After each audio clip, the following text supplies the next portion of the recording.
Que s'est-il donc passé avec les Lévites? Eh bien, vous le savez, au temps du veau d'or, du déchaînement de la nation, comment les fils de Lévi se sont séparés de cette corruption, de cette pollution, de cette souillure, en se positionnant en dehors de tout cela. Et alors, à un grand prix, à l'encontre de leur propre âme, de leur propre famille et amis, ils ont pris l'épée contre cette intrusion des puissances du mal. Voilà, c'est de cette manière qu'ils apparurent la toute première fois. Et vous savez que plus tard, l'Éternel prit la tribu de Lévi à la place des fils premiers-nés en Israël. Dans chaque famille, le fils premier-né était le sacrificateur attitré de la maison. Il officiait en tant que sacrificateur de la famille.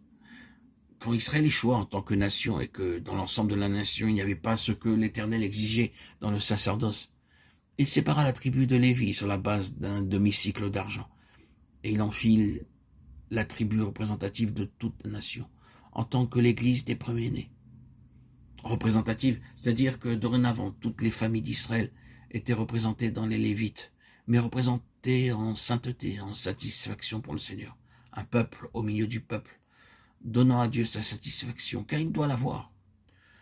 Vous êtes familier avec ce principe. Je ne vais pas poursuivre avec l'histoire des Lévites. Vous pouvez le faire. Il y a beaucoup plus encore. Cela nous suffit pour bien en saisir le sens. Cette loi du Lévite est la loi de la plus intime collaboration avec Dieu pour son œuvre. D'une manière sacerdotale, lorsque nous disons cela, nous voulons dire méditation, intercession, se tenir entre Dieu et ses enfants, afin de les réunir, de servir de médiateur de Dieu en vue de donner à son peuple ce qu'il désire, d'amener ses enfants en contact de Dieu et de ses ressources. C'est une chose spirituelle, et en ce sens, nous sommes tous appelés à être des sacrificateurs et des Lévites. Vous vous posez la question, vous vous dites, ceci est très technique et très ecclésiastique. Mais non, c'est très simple. Il y a une part d'œuvre en cours dans certains pays qui seulement maintenant est en train de croître, de se développer, de porter toutes les marques d'un mouvement de Dieu très réel. Pendant 10 ans, 5 sœurs, en aucune manière jeunes, en aucun cas influentes dans ce monde, pauvres dans les choses de ce monde, pendant 10 ans, ces 5 sœurs ont prié pour que cette chose se produise. Ce n'est qu'après 10 ans de patience, de solitude, avec beaucoup de déchirements et de déceptions, arrivant parfois au point où elles se demandèrent si quelque chose pouvait réellement se produire. Ce n'est qu'à la fin des 10 ans que la chose se révéla. Et j'appelle cela le ministère lévitique. C'était caché, le monde n'en avait aucune connaissance. Cela se poursuivait. Dieu savait tout.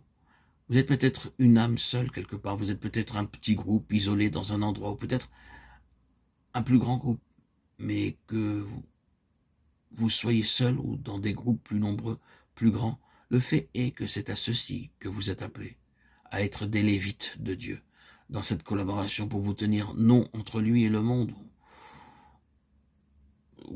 mais entre lui et ses propres besoins dont son peuple, entre lui et son dessein à l'égard de son peuple. C'est une vocation qui était celle des Lévites.